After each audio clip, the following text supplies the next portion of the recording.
Good morning. It's a pleasure to be here with my good friend and colleague Paul Fletcher as we've been working together on the News Media Code, and no doubt you have a few questions about developments today.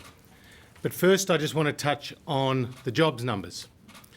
The jobs numbers are in for January and they're good news for Australia.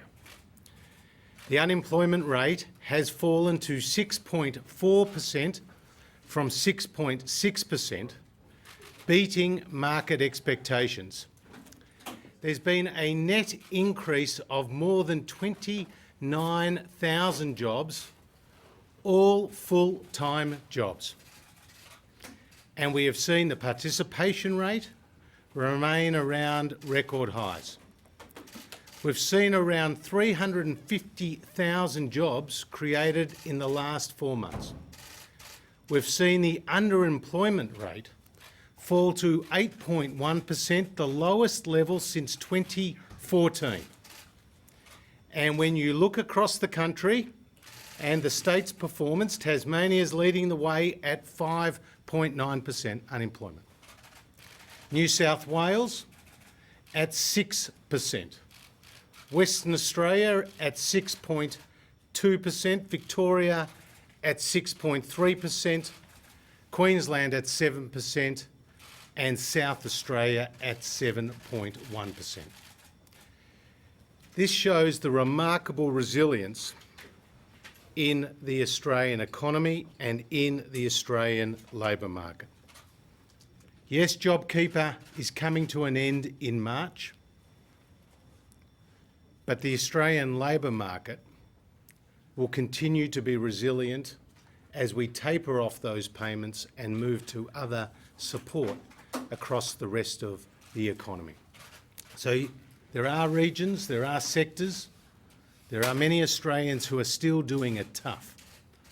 But the overall trajectory in our labour market has been in the right direction, and it shows the remarkable resilience of the labour market in the face of this once-in-a-century pandemic and this biggest economic shock since the Great Depression.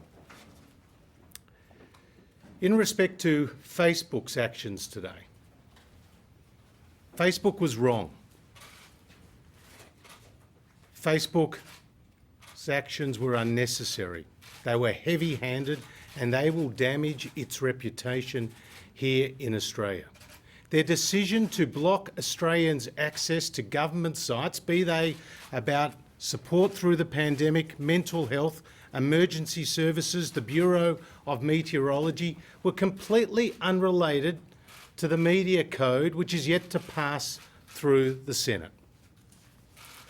But what today's events do confirm for all Australians is the immense market power of these media digital giants.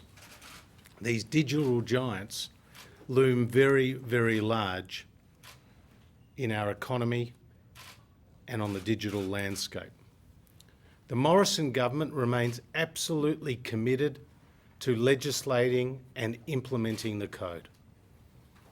And we want to thank Google for the very constructive discussions that they have been having with stakeholders, and we recognise the announcement earlier today between Google and News Limited about their successful negotiations. It follows on from the announcement by Channel 7 and Google and the reports of the successful negotiations between Channel 9 and Google.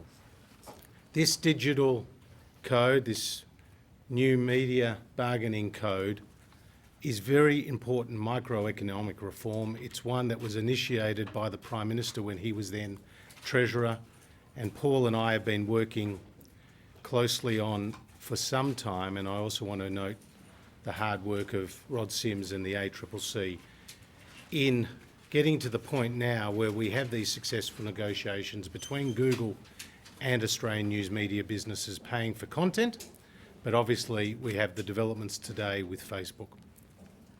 Paul. Thank you, Treasurer. Just to add to your comments, of course, this is a process that's been underway since the Digital Platforms Inquiry commenced, based upon very thorough public policy work. And we've been very clear all the way along that we certainly want Google and Facebook to stay in Australia, continue to be important parts of the digital economy here. But at the same time, if you're doing business in Australia, you need to comply with the laws of the made by the elected Australian Parliament. So it's been a very clear principle. We welcome the fact, the reports of agreements reached between Google and 3 Australian news media businesses, and the fact that, as we understand it, there are other discussions occurring. And I certainly endorse what the Treasurer has said about this very unfortunate decision by Facebook, this very unfortunate action they've taken. What they're effectively saying to Australians is, you will not find content on our platform which comes from an organisation which employs professional journalists, which has editorial policies, which has fact-checking processes. They're effectively saying you will not find information that meets those standards of accuracy on our site. That seems a very surprising position, and one that is unlikely to be in the long-term interest of their brand. And of course the community impact of this is very significant. Of course, as the Treasurer has said, the fact that there are organisations like state health departments, fire and emergency services and so on who have had their Facebook pages blocked, that's a public safety issue. I've spoken to Facebook this morning and said the government expects them to restore those pages as quickly as possible. There is great responsibility that comes with being a platform that, as the Digital Platforms Inquiry said, has over 17 million Australians visit it every month.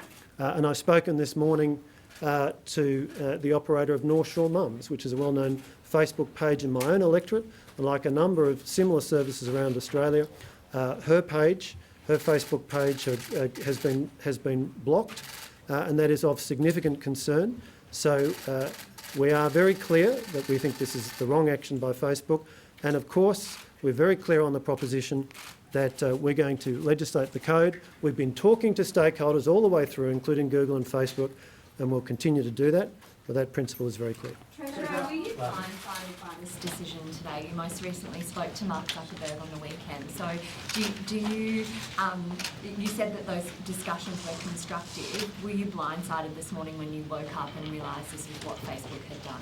Well, we certainly weren't given any notice by Facebook, and you're right, I spoke to him over the weekend, but I also spoke to him this morning. We had a pretty lengthy conversation, around half an hour, and it was constructive. I think there's some differing interpretations as to how the code would work, and we talked through some of those elements, and we're happy to help clarify some of those issues with Facebook, because as Paul said, we want commercial agreements under the code, we want to implement and legislate the code, and we want the major players to stay here in Australia and to keep providing the services to Australians that Australians so enjoy. So we are going to work through those issues with Facebook. I also want to point out that Facebook had been, up to this point, engaged in pretty constructive discussions with the Australian news media businesses. They had made quite a lot of progress, and deals were relatively close. Google was always a little bit in front, and the pace of that progress really picked up over the last 72 hours. But the Facebook had made significant progress, and they are committed to paying for content, and they did tell me that they like being here in Australia. So we will look at their actions today. We'll hear from them in the coming days, and we'll see if we can find a pathway forward. But the Morrison government's position is very clear. We will legislate this code.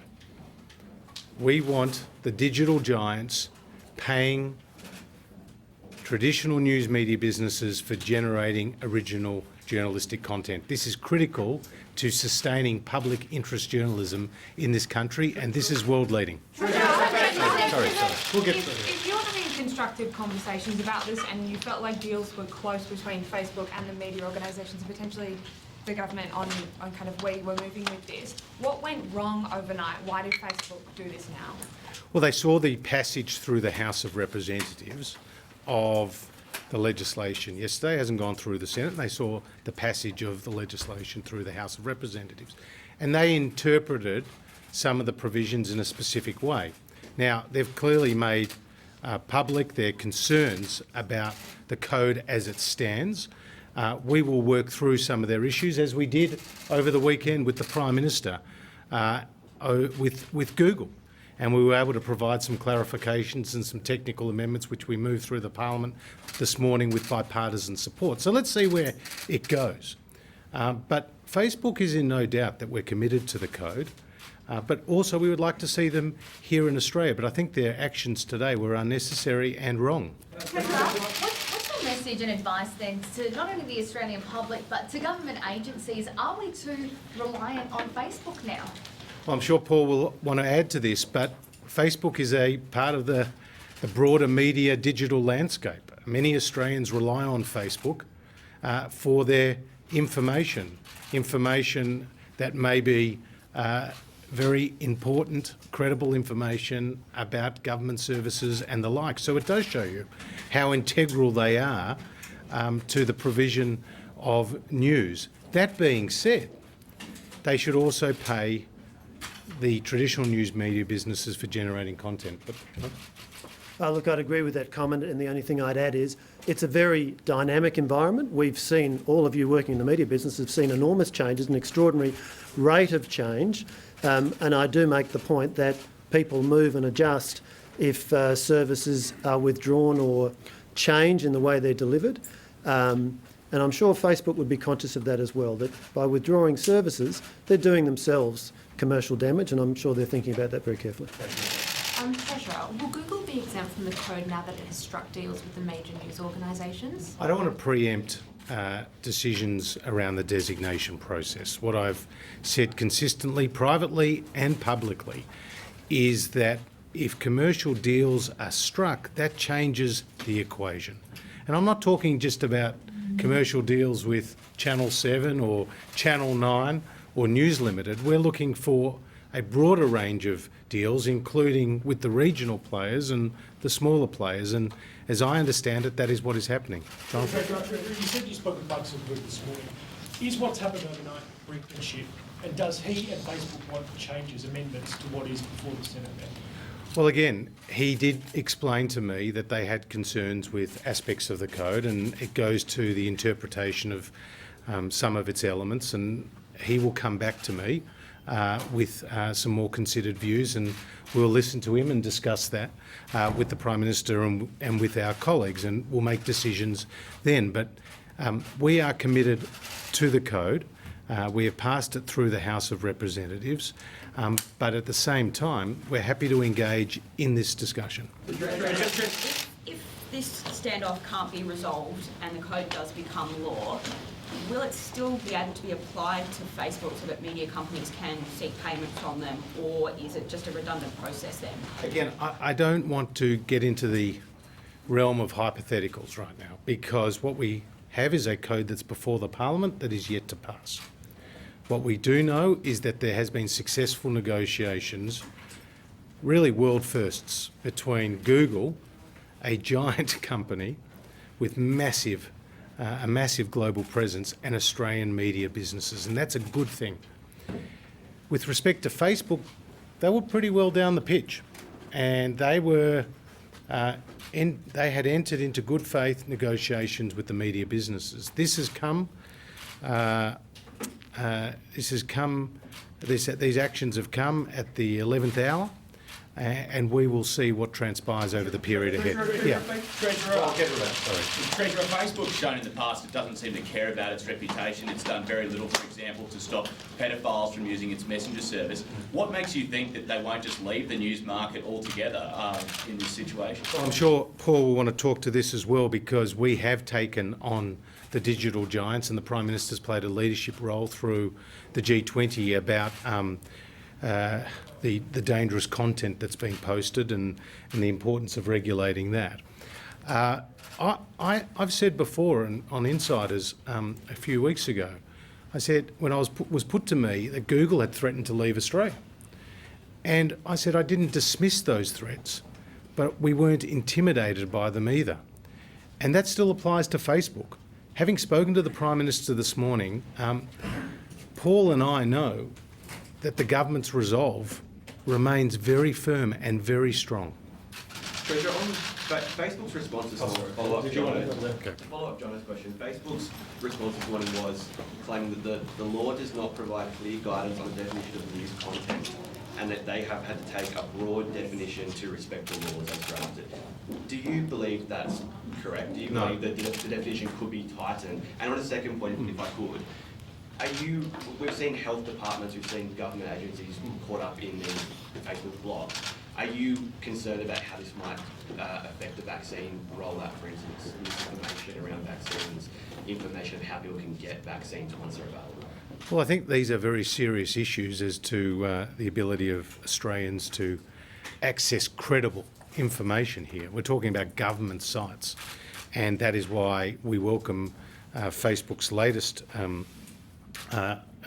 announcement that they will reverse the removal of access to those government sites. So let's just wait and see how that plays out today, but we welcome that. Look, we don't accept that interpretation of the definition of news. It's very clear in the legislation it doesn't apply to government information. But Paul, you might want to add to that. Yeah, we don't accept that. If there's some misunderstanding, we're happy to work through and clarify that. But the provisions of the code are very clear. And I would make this point. I mean, the code is not in law yet. So the argument that they had no choice but to do this because of the breadth of the definition of news, the code is not yet in the law. So it raises an obvious question. Why are they doing this now? We'll take the last question here and then we'll go to Mark. Yeah. Thanks, Treasurer. Are you comfortable with NBN Code paying out $80 million in bonuses during the pandemic? Is that within the government's expectations of these matters? You're speaking to a stakeholder here. Yeah, can I make a number of points? Firstly, a substantial proportion of those bonuses were paid to frontline staff. Secondly, NBN set up as a government business enterprise. It was set up in that fashion by the Labor Party. We inherited those arrangements, and as part of being a government business enterprise, it employs people on business terms, and it needs to compete in the marketplace. Now, I should also add that the Finance Minister, Senator Birmingham, has written to all GBEs, including NBN, to remind them of the government's desire to see constraints on salary increases and ask them to respond, all GBEs, ask them to respond in terms of what are the implications of that in terms of at-risk remuneration. My office has communicated with NBN this morning just to remind them of that. Mark. Treasurer, in your conversation with Mr Zuckerberg, I think you said he was going to detail the legislation, obviously across what's happened, so going through the line items. So are you confident that you can get an agreement from him on those issues, that we're going to get some sort of agreement? Time will tell. Secondly, another point, Facebook obviously knew you were going to respond the way you responded today. They probably expected you to go out harder, frankly. So they don't really care what governments do. They think that they're bigger and tougher than governments. Are you tough enough to stand up to Facebook? Well, we've stood up to the digital giants so far, Mark, and that's why we're here today with deals that have been struck with news media businesses that are going to help sustain Australian journalism. I took their threats pretty seriously, but we didn't budge. Prime Minister didn't budge. The Australian government makes laws for Australians, and we want the rules of the digital world to replicate the rules of the physical world. So we've been sticking to our principles and we've been sticking to our guns, and that's why you've actually seen movement with Google. With respect to Facebook, they've made their actions pretty plain today. We'll see if we can reach some clarifications and get them back to the table and keep them providing their service here in Australia. But our number one commitment is to legislate this code. In your conversations with Mark Zuckerberg and others, Facebook and perhaps the Minister answered this one as well, have they ever intimated their fear that what happens in Australia becomes something that happens elsewhere in the world? So it's the fear of precedent. And also, can I just ask a question? I admit it's got a bit of self-interest. When it comes to the ABC and the code, you said this morning that, Minister, that it wasn't your intention to dock any money that goes to the ABC should they strike deals with Google or elsewhere. Intention's one thing, but do you pledge not to do it? And I'll ask the same question of you, Treasurer. Well, Andrew, can I congratulate you for assiduously asking the question that every ABC journalist asks? I've been asked this by a lot of ABC journalists. I repeat the point, we've been very clear. Any proceeds that the ABC receives under the code are not going to be debited from, lead to a reduction in the funding that the government is otherwise providing to the ABC. Yeah, well, it's fair to say the eyes of the world are watching what's happening here in Australia in real time. I've had calls from my counterparts in other parts of the world very interested in developments here with our code. There's no doubt the work of the ACCC, which has been over more than a couple of years, has been world leading. So other countries are watching, but also Google and Facebook and other digital giants are very focused on what it means as far as a precedent goes for other countries, and I think that's part of the reason why the heads of these organisations have been so engaged. Could I ask one from each? For the Minister, will the government beef up its code of conduct on misinformation on social media so that it's mandatory rather than a self-regulation model? And for the Treasurer, are you worried that the Nationals' backbench freelancing on energy policy is an attempt to destabilise Michael McCormack's leadership? Well, let me go first. Well, Michael McCormack's proven to be a very resilient leader of the National Party, and the National Party and the Liberal Party have worked very effectively together in coalition under Scott Morrison and Michael McCormack.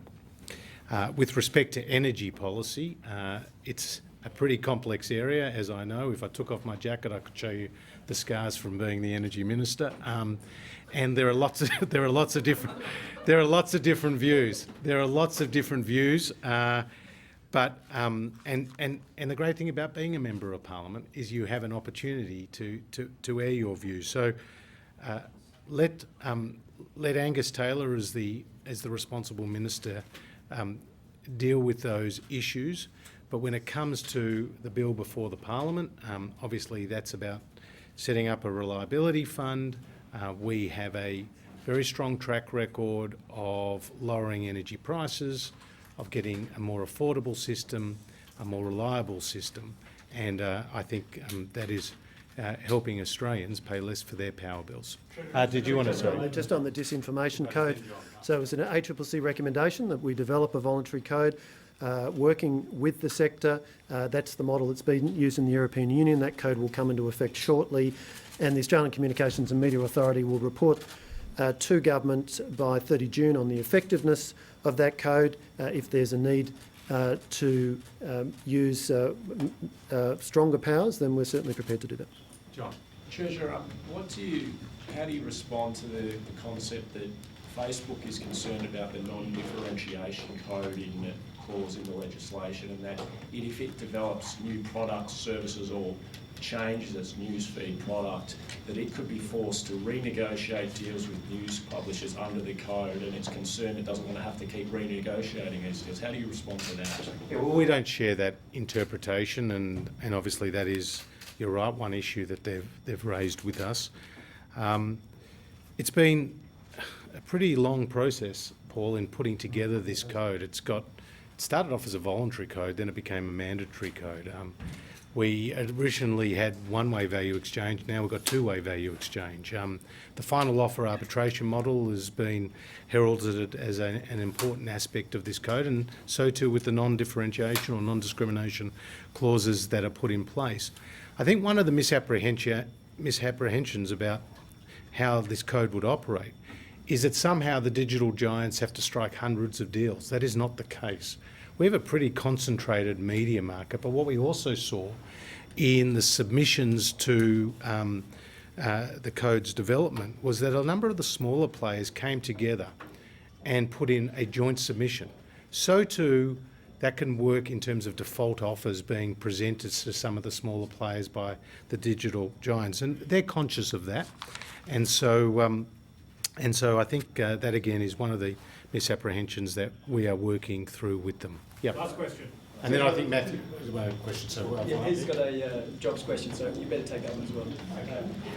You mentioned before it's the Facebook has immense market power here, looms large.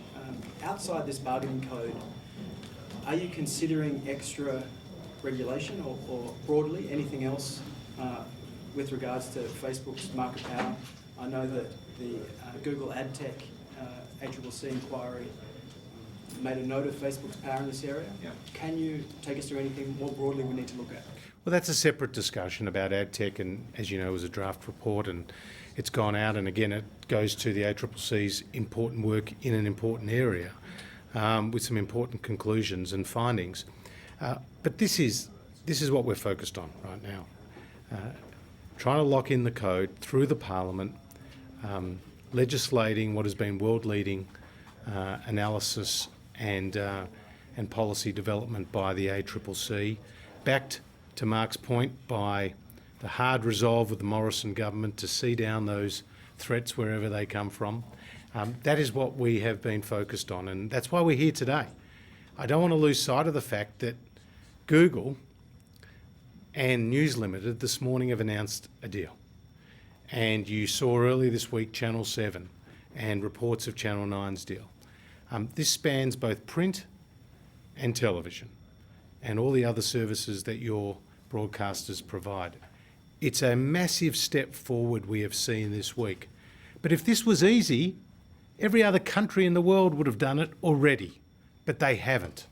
And they haven't because there is this unequal bargaining position between these digital giants and these traditional news media businesses. And this government has had the commitment over a long period of time to get to this point. The job is far from done. There are some difficult days still ahead, but our commitment and our resolve is firm. Last question. In this rapidly recovering labour market, surprising economists pretty fast. Yes. What does that mean for your attempts at industrial relations policies? Because I would have thought that a really fastly recovering market would actually give employees some extra room at the negotiation table. Well, our labour... Mr Fletcher as well, before you mentioned there was a public safety issue with what Facebook had done. Does that also mean that you're starting to consider these platforms now as a public utility?